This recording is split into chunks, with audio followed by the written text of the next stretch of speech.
That's it. Right. So we've got the microwave here. Big button, presses, opens it. Yeah. Glass plate, do not travel with that in there. Because if that drops out onto here, it's going to be expensive. Okay? This, isn't it? So I'll just sneak it on there for now. My wife tends to put it on there in the bowl with a tea towel wrapped around it, stop it rattling about. Okay. Okay, to operate your microwave, you see this button here does nothing on its own. Right. So you have to press the microwave button once. That gives you power, 100%, 50% or whatever. Press the microwave button again. That gives you seconds. Okay? And just press start. Away it goes. Okay. Okay, so to get seconds, it's microwave button twice. Yeah. Turn that. Go. Okay. Don't ask me why it's so complicated. It can't just be that and go. But where can I have all these buttons here? Yeah, there's all sorts of buttons in. Obviously, you set your clock. You've got defrost time, defrost by weight. There's a lot of other different things. You've got on your start button. There's a quick start. Right. Press that once, it gives you a minute or 2 minutes. You know, just keep pressing it how many minutes you want. It starts straight away.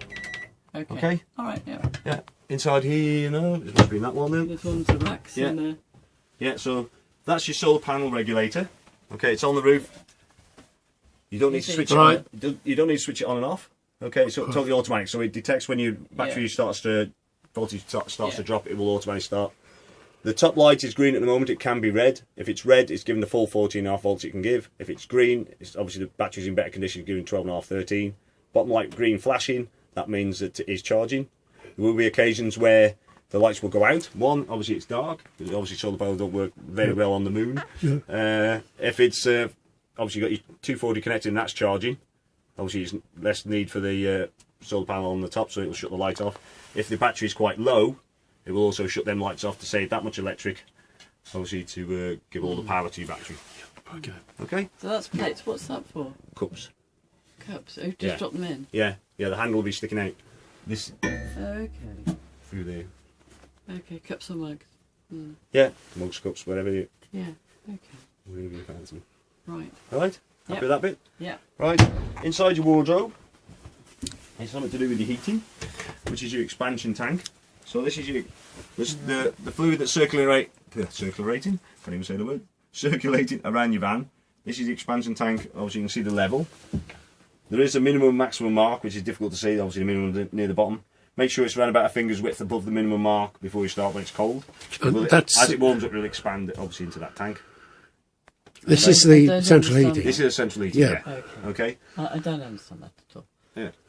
Right. So it's just when you start, obviously when it's cold, you need to check the level. Make sure it's say a finger width above that minimum mark there. As it warms up, obviously it will expand into the tank anyway. But if you need to top it up, as I said, it is an antifreeze mix. Just make sure you're putting the correct stuff in. Yep. Okay. So it's probably best to ring service and just to make sure which antifreeze it has been used, because there are a couple of different ones. You don't want to mix them. Okay. To top it up, all you do is just remove that, unscrew the top, and you can obviously top it up there. You can just top up with water in an emergency. So you got to site, you realise you haven't got the antifreeze with you. Just top it up with water, but is it neat antifreeze in there? Yes. Is it neat antifreeze? No, it's a mix. It's a mix. Yeah. So obviously similar to your car, but just slightly different. But make sure the level is up a decent level, otherwise you obviously end up with air or whatever in it. Yeah. Okay. Okay. That's not a problem. And the blue light. We'll get the to blue that. light. That's to do with the police. No, it's just to say your amplifier. That's your aerial amplifier. Okay. So the on-off button is just above the V. So obviously when you're operating your TV, you need that switched on. That gives you an amplified signal for your TV. Obviously in certain areas, especially Wales and things like that, in hilly areas, obviously it doesn't matter how good a signal you're probably unlikely to get because of that. You've got a directional aerial, which is that there. Okay. Okay, so to operate that, unscrew the locking nut there. Obviously have a look to see where everybody else is pointing their aerial first. Then you can push that up, turn it to whatever position you want. Okay, lock it I see it here, and it turns around to so you can turn travelling.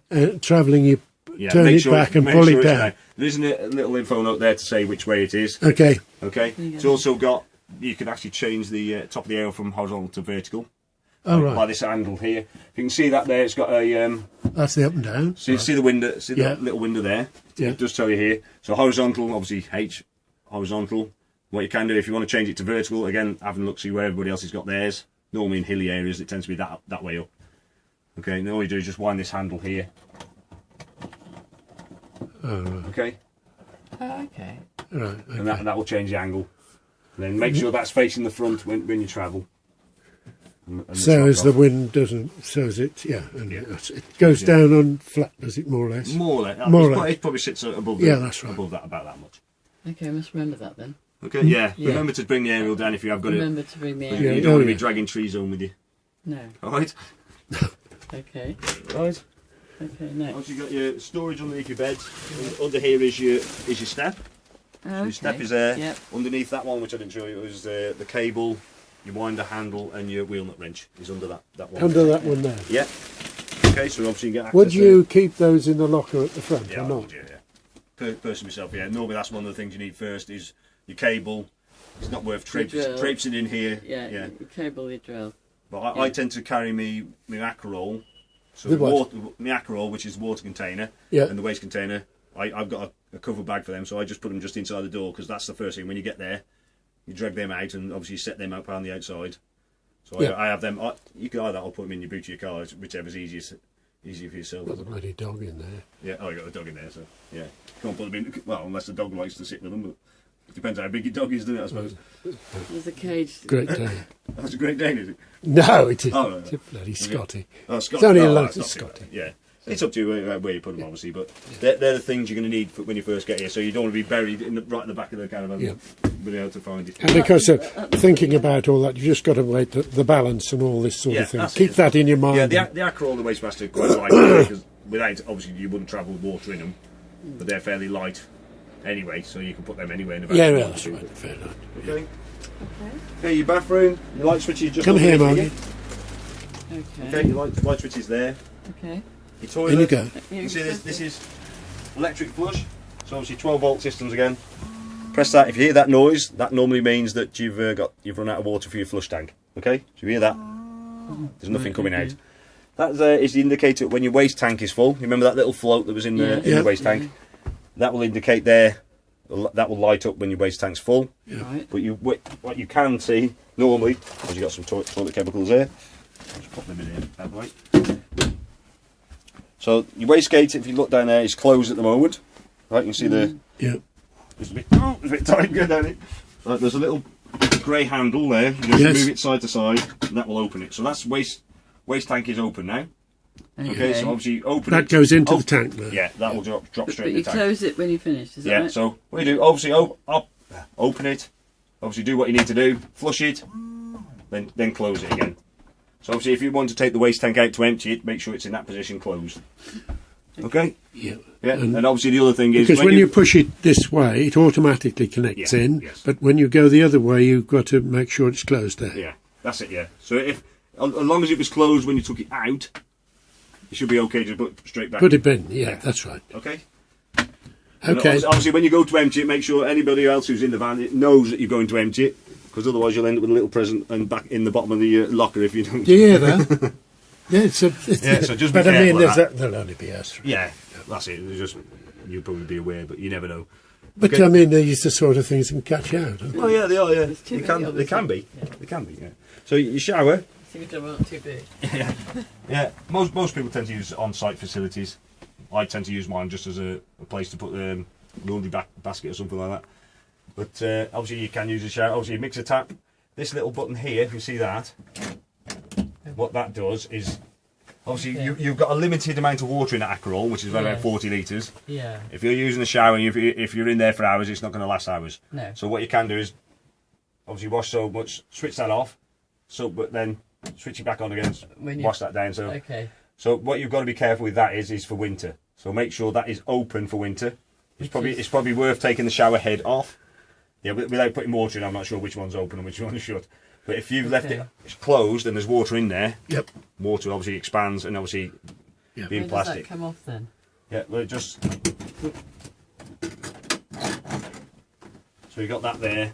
So unscrew that and take the head off, and then also put the pipe low down in there. So make sure it's fully drained out. Otherwise, Okay. Otherwise, it you're can cause a lot of trouble. But a lot, as I said, a lot of people don't actually use the shower on board. But you might do. Yeah. It's there to use. Obviously, the other thing obviously is your shower door. Obviously, it's in a travel position at the moment. There's this little catch here. to operate, just pull it out and just turn it, Yep. and that will allow it to operate the door. For travelling, obviously make sure it's clicked in, stop it bouncing about. Checklist. Yeah, well, that's probably worth doing, to be quite honest. Yeah, A checklist. yeah. I've got a checklist of things I check before. I usually check it 2 or 3 days before. If you got it stored at home, you can set it all up. Just make sure, oh yeah, that's working, that's working, that's working. It's only going undercover. Yeah. Yeah. So if you're obviously, especially if you're new to it, if you've got it at home and you can set it up, play with it before you go away. Obviously, it's easier. Yeah. You can get used to it a bit more. But I tend to check it. I have a checklist of stuff I want to put it. If there's stuff you take from the house to bring it in it and take it away, Yes. make sure you've got a list of that stuff you take out of the house, because obviously when it goes back in the house, if you drive off and I forgot this, I forgot that, I forgot that, Yes. it's quite easy. Yeah. All right. Yeah. The checklist before we set up. That's Yeah. that's the main thing. Isn't Yeah, it? that's it. Yeah, and your aerial, Yeah. and it's making sure everything is secure and not going to be bouncing around, rolling around inside the van. Okay. Yes. Thank you. No, this one has got. What, has it got a fan up here or somewhere? Not on No, this one. no, it's not on this. Not on this particular model. No. All you got is roof lights. This one here, to operate it, you just squeeze the handle Yep. and just push it up. You can angle it if you want to, angle that way, angle that way, but Yep. make sure that it is clicked down before you travel. Yeah. You see a lot of these on the side of the road where the people have left them up, forgot about them, and the wind gets underneath it, it's off. So how does the Right. light go up in here? I've forgotten. That's on the wash basin, Oh yes. nicely hidden down there. That's it. Okay. Yep. And obviously you got all the lights around. You've got the spotlights, which we individually switch with a little tiny rocker switch on them. Okay. Yeah. So The light there's two switch here. there. The other light switch here does across the top of your lockers. Yep. Yeah, and then other ones, there's individual light switches on light switches as well. So the one just above our heads has got a little switch there, look. Right. So the one that sleeps here is in control of that. Yeah. Oh, well, across the top, yeah, you've got your individual spotlights. Yeah. Yeah. Then you've got this one here, which is above your head there, look. Okay. And then there's one little tiny strip, which is above the sink. Okay. The one for across the top of the lockers and the top just above your window, there's 2 rocker switches, one either side. Yeah. One does that light, one does the locker, top of the lockers. Now I've just realised I've left my piece of paper in the We what do you haven't call done it? these white switches here, have we? That's your smoke alarm, Oh yeah. carbon monoxide alarm. Oh okay. Okay, so to test them, you just press the button. Okay. If which a lot of people do because it's such a confined space, when you're cooking, likely to set your smoke alarm off. Don't take the battery out. All you need to do is just press the button again. It will silence it. Okay. Okay. Okay. Okay. Because you can guarantee certain times of the day when you're walking across a site, you'll hear them things going off because everyone's cooking the breakfast at the same time. Or okay. Decent amount of storage in it. Yep. Right, I'll just show you. Cable, you wind the handle, your wheel nut wrench is there. Okay. Yep. I've just remembered I've You'd left. recommend keep those in the front locker? I would, yeah. I wouldn't put them there. What would you keep in that? Anything you want to keep it there. Anything you want. Obviously, your draining board and your chopping board for your sink is just down there, storage as well. Oh, it's down there. Is it? Yeah. So the draining board's obviously it just clips Like on the that. side there. There you go. Okay. And obviously that's your chopping board inside it as well. Oh, okay. That's a new thing, isn't it? But yeah, they've made them fit better together. Well, that goes like that. That's it. And obviously You can Good. you might want a rack or something to put your plates and stuff on. But And that, what's that meant to do? yeah, that's a chopping board. You sit into the sink. So if there's actually, Oh, so you can actually, it's right. got extra surface there for chopping things if you wanted to, or Oh, right. preparing Okay. veg or whatever. Oh, right. Just gives it okay. extra stuff, Okay. extra area even. Right, okay. Because obviously it's quite compact. Right, what we got Gonna here? put that away now before you go away. Yeah. What we got here is your handbook. So obviously it does a few different types of vans as well. So there's probably different heating than what yours has got as well. Obviously, what I need you to do, if you can Mark. just. Leave it. All right, we'll sort that out. Bloody tin. It is, bloody- What I need you to do, if you can just sign date and if you can print there as well, that's on your warranty. Yeah. Okay, so I take the top 2 copies and give that to service, and they register it, and then you keep the bottom copy with the book. So if you want, Okay. if you do that in a second, got a tracker fitted. If you want the tracker, I don't know if you've heard of what the tracker does. Yes, yep. Yeah, if you've heard of tracker, this doesn't tell you that your caravan's been stolen. You have to recognise that this caravan has been stolen. Okay, you ring the police. It does say on here. You